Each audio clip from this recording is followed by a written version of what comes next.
Hi friends, ఎలా ఉన్నారు? Welcome to Telugu Geeks. Steve jobs అంటే తెలియని వారు ఎవరు ఉండరేమో. మార్కెటింగ్ జీనియస్ అని, సక్సెస్ ఐకాన్ అని ఈయనకి ఇలా చాలామంది ఫ్యాన్స్ ఉన్నారు. ఆయన బ్రతికి ఉన్నప్పుడు కంటే ఆయన చనిపోయిన తర్వాత స్టీవ్ జాబ్స్ ఇంకా ఫేమస్ అయ్యారు. ఈరోజు మనం స్టీవ్ జాబ్స్ జీవితంలో నుంచి మనం తెలుసుకోవాల్సిన 6 జీవిత పాఠాలు చూద్దాం. లెసన్ 1, నీకు కావాల్సిన దానికోసం కష్టపడు. ఆయన గురించి తెలియని చాలామంది ఆయన అమెరికాలో పుట్టారు, ఆయనకి అన్ని సౌకర్యాలు ఉన్నాయి కాబట్టి అంత సక్సెస్ అయ్యారు అని అనుకుంటారు. కానీ ఇవన్నీ నిజాలు కావు. స్టీవ్ జాబ్స్ పుట్టిన తర్వాత ఆయన్ని వద్దు అనుకుని వారి తల్లిదండ్రులు వేరే వాళ్ళకి దత్తత ఇచ్చేశారు. స్టీవ్ అలా తన తల్లిదండ్రులు ఎవరో కూడా తెలియకుండా పెరిగాడు. తను కష్టపడి స్థాపించిన కంపెనీ నుంచి స్టీవ్ జాబ్స్ని వెలివేశారు. చాలా ఏళ్ళు క్యాన్సర్ రోగంతో కూడా బాధపడ్డారు. తన కళ కోసం నిరంతరం తప్పించాడు. ఇలా ఎన్ని కష్టాలు ఎదురైనా ఆయన అనుకున్నది సాధించడం కోసం అన్ని కష్టాలను భరించి తన కళ కోసం కష్టపడ్డాడు. అందుకే ఆయన అంత గొప్పవారయ్యారు. లెసన్ 2, మనం సక్సెస్ అవ్వడానికి సర్టిఫికెట్స్ అక్కర్లేదు.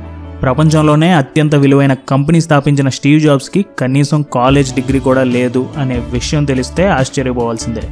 మనకి చిన్నప్పటి నుంచి అందరూ చెప్తూ ఉంటారు, మనం బాగా సక్సెస్ఫుల్ అవ్వాలంటే మనం బాగా క్వాలిఫైడ్ అయ్యి ఉండాలి అని.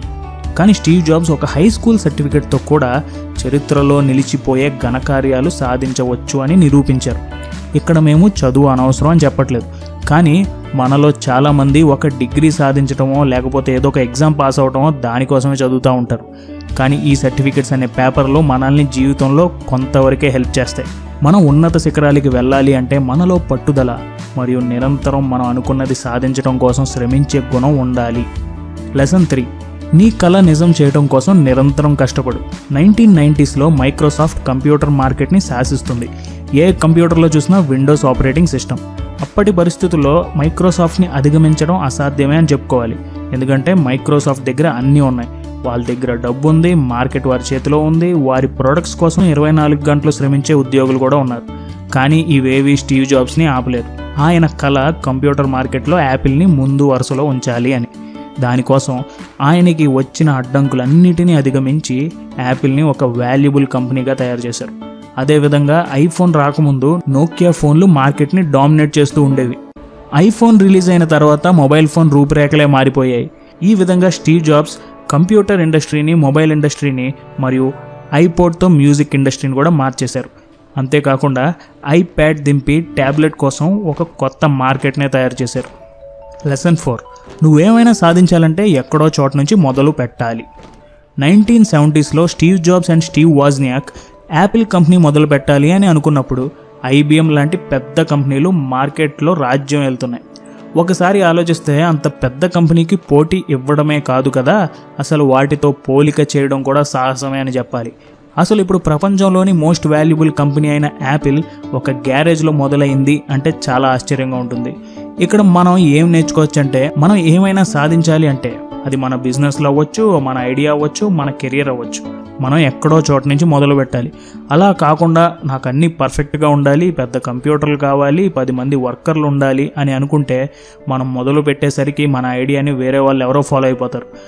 అన్నీ మనం అనుకున్నట్టు ఉండవు. మన దగ్గర డబ్బులు లేకపోయినా, వసతులు లేకపోయినా మనకున్న దానిలో నుంచి మనం మొదలు పెట్టాలి.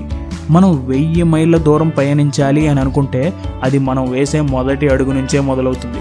అడుగు వెయ్యాలా వద్దని ఆలోచన చేయవద్దు, ముందు అడుగు వెయ్యండి.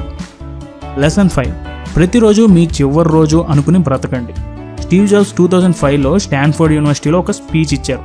ఆ స్పీచ్లో ఆయన ఏమన్నారంటే, ఆయనకి 17 ఏళ్ళు ఉన్నప్పుడు ఎక్కడో ఒక చోట ఒక కోట్ చదివారంట. అదేంటంటే, if you live each day as if it is your last, some day you will most certainly be right. అది చదివిన దగ్గర నుంచి ఆయన ప్రతిరోజు అద్దంలో చూసుకుని ఈ రోజు ఆయన జీవితంలో చివరి రోజు అయితే ఆయన ఏం చెయ్యాలి అని అనుకునేవారు. అలా ప్రతిరోజు ఆయన అనుకున్నది సాధించడంలో నిమగ్నమై పనిచేసేవారు. ఆయన స్పీచ్లో ఏమన్నారంటే, ఒక ధనవంతుడిగా చనిపోవడంలో గొప్పతనం ఏమీ లేదు. మనం ప్రతిరోజు పడుకునే ముందు ఈరోజు ఏదో ఒక గొప్ప పని చేశాము అనే తృప్తి ఉంటే అది చాలు అని, అదే తనకి ముఖ్యమని చెప్పారు. మనందరం ఏదో ఒక రోజు చనిపోక తప్పదు. ఈ విషయాన్ని మనం గ్రహిస్తే మనకి ఏమి ముఖ్యమో వాటి మీద మన శ్రద్ధ చూపిస్తాం.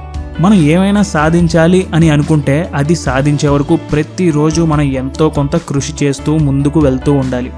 రేపు చేద్దాం, ఎల్లుండి చేద్దాం అని వాయిదా వేసుకుంటే మన ఫలితం కూడా వాయిదా పడుతుంది. లెసన్ 6. ఎవరైతే నిరంతరం ప్రయత్నిస్తారో వారికి ఓటమి ఉండదు. ఒకసారి ఆలోచించండి, మీరు ఎన్నో ఏళ్ళు కష్టపడి మీరు ఒక కంపెనీని స్థాపించారు. దానికోసం మీ జీవితంలోని ప్రతి రోజుని ప్రతి నిమిషాన్ని కేటాయించారు. కానీ ఒకరోజు మీరు మీ కంపెనీకి వెళ్ళినప్పుడు మిమ్మల్ని ఆ కంపెనీ నుంచి వెలివేస్తే మీకు ఎలా ఉంటుంది? మీరు ఎంత అవమానం ఫీల్ అవుతారు? ఇలా జరిగితే మన మోటివేషన్కి ఏమవుతుంది? అసలు మనం ఆ కంపెనీ నుంచి మనల్ని తీసివేస్తే మన ఆలోచనలు ఎలా ఉంటాయి? ఇలాగే స్టీవ్ జాబ్స్ కూడా జరిగింది. కానీ అతను పట్టు వదలలేదు.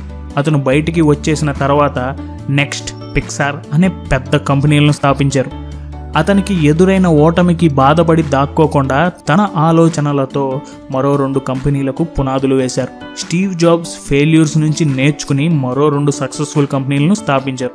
తర్వాత కొన్నాళ్లకు యాపిల్ నెక్స్ట్ కంపెనీని కొనుక్కుని స్టీవ్ జాబ్స్కి యాపిల్ సీఈఓగా మళ్ళీ పట్టం కట్టింది.